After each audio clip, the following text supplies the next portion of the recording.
I want to talk to you about small business accounting and all you need to know this year. How do you track income? How do you track expenses? How do you track revenue? But most importantly, how do you really track all those processes in an automated manner, in a scalable manner? Okay, gone are the days where you have to do things manually. Nowadays, there are strategies you can put in place to actually automate your business accounting. But I want to first talk about revenue. Tracking income. Why should you track income in the first place? Now, the obvious answer is you want to know how well your business is doing, right? But it goes a little further than that. You want to know how much income your business is generating so you can track your profits and manage your money effectively. So here we are speaking about liquidity management. We are speaking about cash inflow and cash outflow. The bottom line is you do not want to be in a situation where you have negative cash flow. If you have a situation of negative cash flow, you're just bleeding money like big time, and that's really bad for your business. Okay, so when you think about tracking income, you want to also know exactly how much of your income, of your revenue, if you will, should go to taxes, because you have to pay your fair share of taxes. But if you don't track your income, you have no idea how much you will owe in taxes. Depending on the legal structure of your business, you might have to pay taxes at the individual level or at the business level. For instance, if you have a pass-through entity, let's say an LLC or an S corporation, you are paying taxes at the personal level. But if you have a C corporation, you are paying taxes at the business level.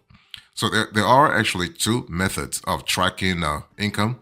You can track income by product or service, or you can track income by customer or job. In other words, you can see what product or service is bringing more money, or what kind of clients are actually bringing you more cash. Now, whether you go with either option will depend on your industry, will depend on your company, will also depend on the specific, let's say, the specific state you're in.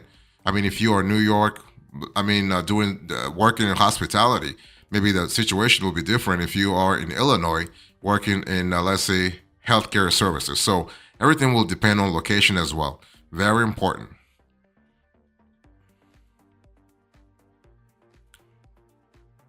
So when it comes to tracking income, I'll just explain to you that you can track income by product or service, and you can track income by customer or job.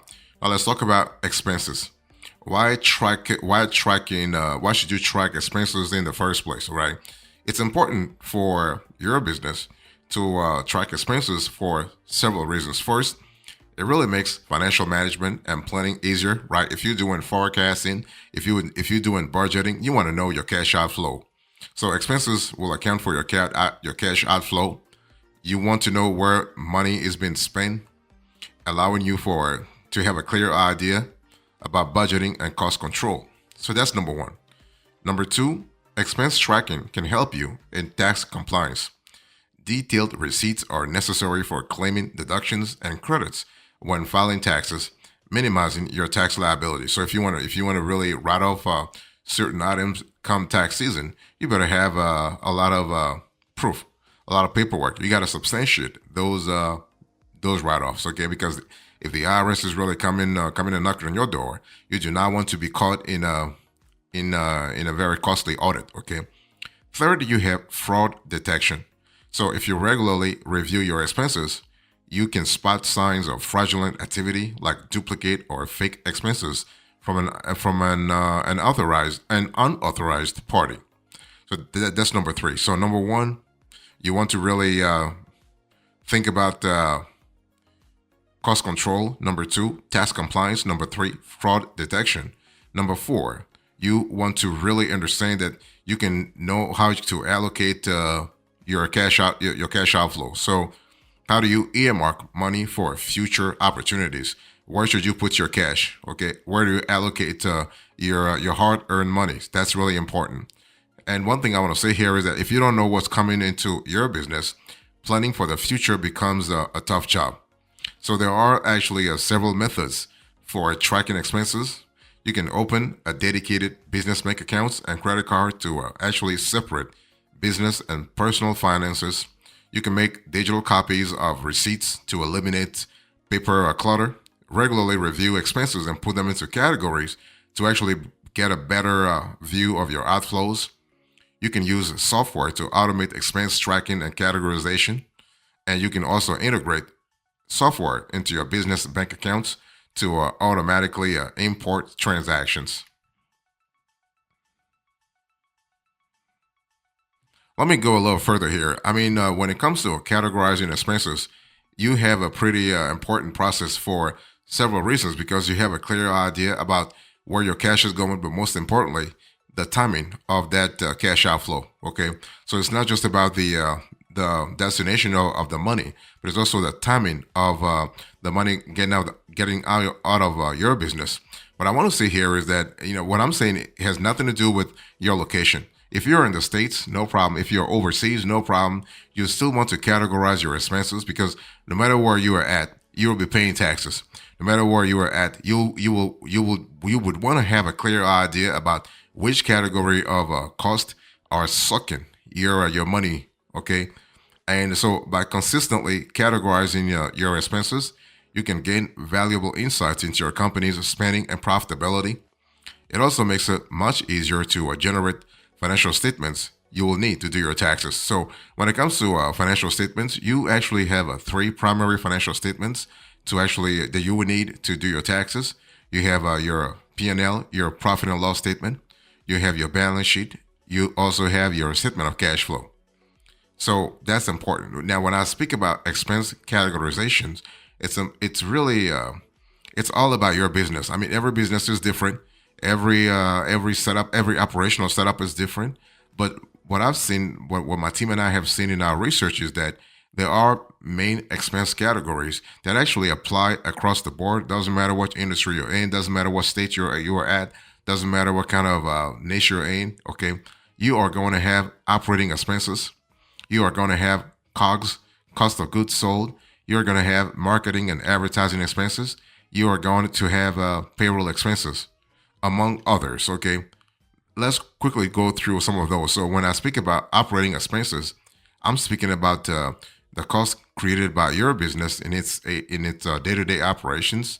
Here I'm speaking about rent, insurance, and funds allocated for R&D, research and development. What about cost of goods sold? Well, the cost associated with manufacturing the goods sold by your business, like the cost of materials and labor directly related to the production process. You also have marketing and advertising expenses. So ad cost, sponsorships, and anything else you can do to help market your business, you have to account for it in marketing and advertising expenses. And you also have payroll expenses, so costs related to employees or contractors, let's say 1099 contractors. So many small businesses you will use a payroll service due to the complexity actually of payroll taxes. Now let me talk to you about profitability. So I spoke about income. Why should you track income in the first place? I spoke about expense tracking. Why should you track expenses? Now let's talk about why track profit. Okay, understanding profitability. The thing is that when you are consistent about tracking profitability, you can understand your business better and make better decisions. And when it's not about better decisions in terms of where to allocate funds. It's also better decisions in terms of business credit, like business credit. If you're looking for a business loan or a business line of credit, or you want to reach out to investors, for instance, maybe the timing, maybe looking into your expenses and income will give you a clear idea about the opportunity to reach out to investors and say, listen, I want external funding, for instance. Okay, but the thing is that it's more about managerial accounting. Okay, when you track profitability, it's really that simple. Is your new line of book themed candles profitable? Great, make more.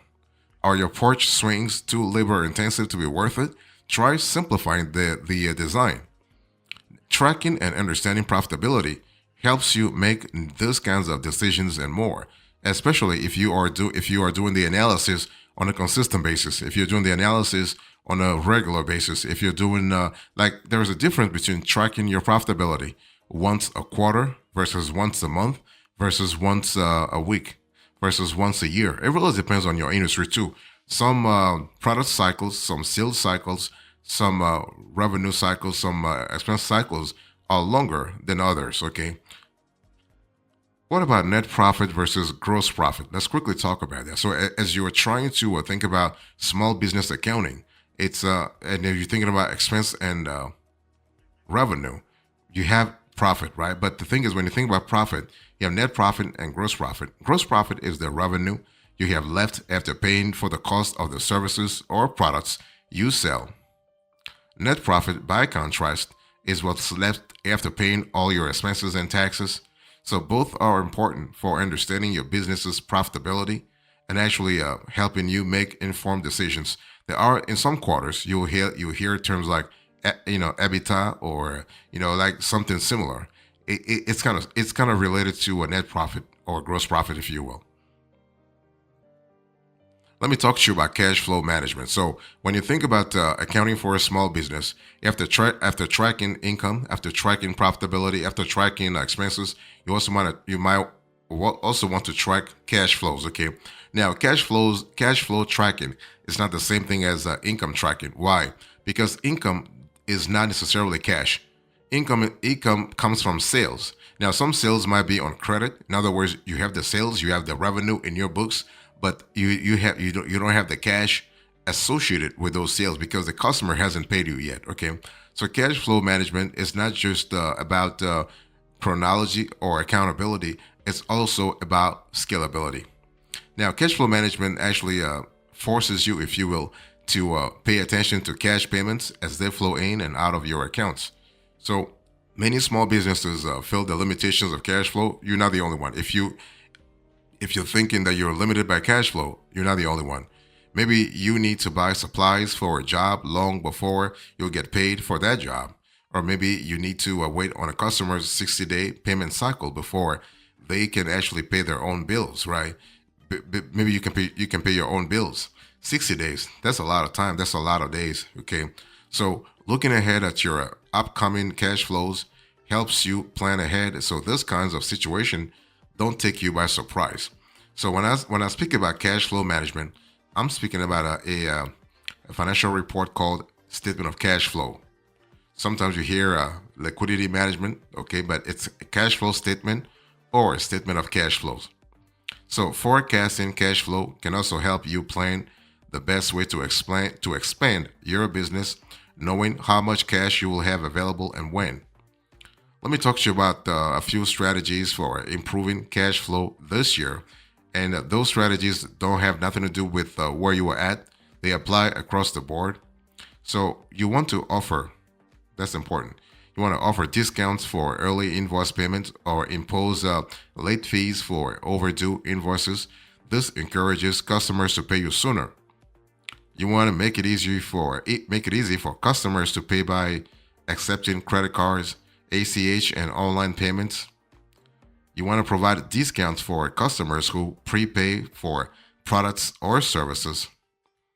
You want to create a subscription or membership program where customers pay upfront. You want to offer special promotions or limited time offers to encourage prepayment. You want to avoid tying up too much cash in inventory that sells slowly. You want to sell off discontinued or excess inventory at a discount. You want to ask for extended payment terms from suppliers. You also want to review your expenses and cut any costs that are not necessary. And finally, you want to implement cost saving measures like energy efficient upgrades to your properties. That will help you big time.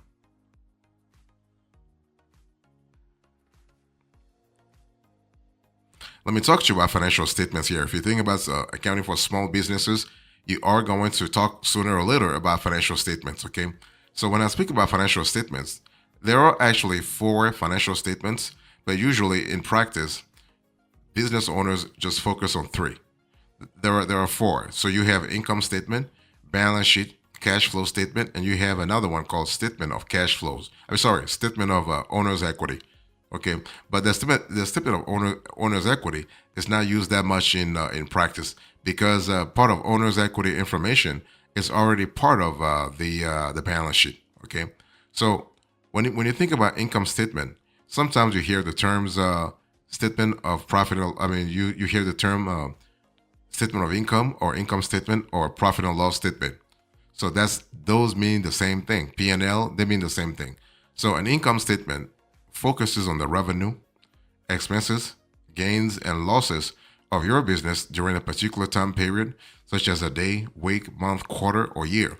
So you can actually calculate the daily P&L for your business. So you can track every single day whether you made money or not. It really depends in the industry you're in. I mean, I know I know from experience that a lot of day traders will run their P&L on a daily basis to see how much they made at the end of the day when the market closes. Okay, so that's important. That's the income statement. Then you have a balance sheet. So a balance sheet sometimes is also called statement of financial position or a statement of financial condition.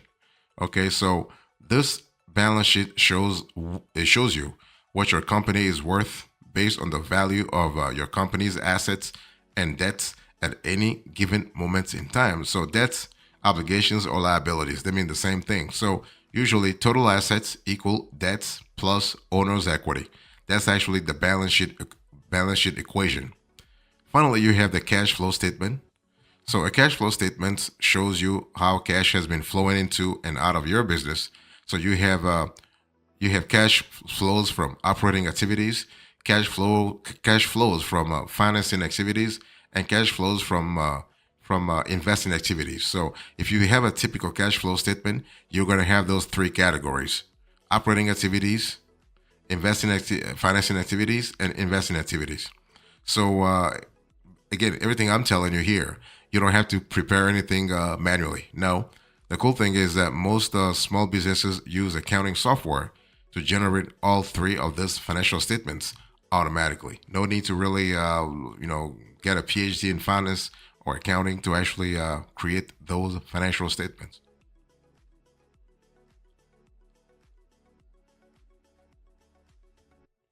I want to talk to you about tax planning and compliance. So, if you are actually doing accounting for small businesses, at some point you might be thinking about whether you want to automate the whole process and how does the work that you do actually fit into your tax compliance. Again, when I'm speaking about tax compliance or even tax planning, I'm not even talking about your interaction with the IRS only. No, I'm talking about your interaction with the IRS, your interactions with the state tax authorities. If your business operates in multiple states, you might be legally liable for taxes in all of those states. Okay, so there has to be a strategy put in place where you interact with those tax authorities in a streamlined manner. Now, tax planning, that's for sure, can help lower your taxes while making sure you are still compliant with local and federal tax laws. So, a tax professional can help you find those savings. So, by tax professional, I'm talking about a CPA, a certified public accountant. He or she can be a tax attorney, right? Or you can have a professional called EA, so an enrolled agent. So you want to be proactive and you want to tackle tax planning throughout the year instead of waiting until the end of the year and scrambling around like a chicken in a barnyard. You want to be as proactive as possible. Okay. And besides, most of your tax savings will come from things you have to do all year long, like tackling your expenses and saving receipts. One thing I want to say before closing to this conversation is that you also want to understand that software can help you big time. Yes, accounting software, but sometimes it's just better to hire professionals to help you streamline your accounting. Okay, so for small business accounting, maybe where you are at, you would rather just have an accountant help you out. But please don't get a bookkeeper. Get an accountant. A bookkeeper is not an accountant. An accountant is not a bookkeeper. Okay, they are performing related duties, but they are at different levels. So a bookkeeper is not going to be able to help you with, let's say, with financial statement preparation. So depending on what you want, the kind of services you want, you might want to just reach out to an accountant, or you can just hire a CPA. I mean, he or she can help you with accounting, but also taxes whenever possible.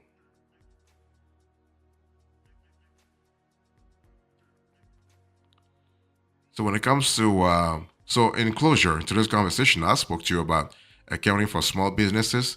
I talk about tracking income, tracking expenses, tracking profitability, and tracking cash flows, and finally tax planning and compliance. Thank you so much. God bless you. I'll see you next time. Until then, remember, stay marvelous.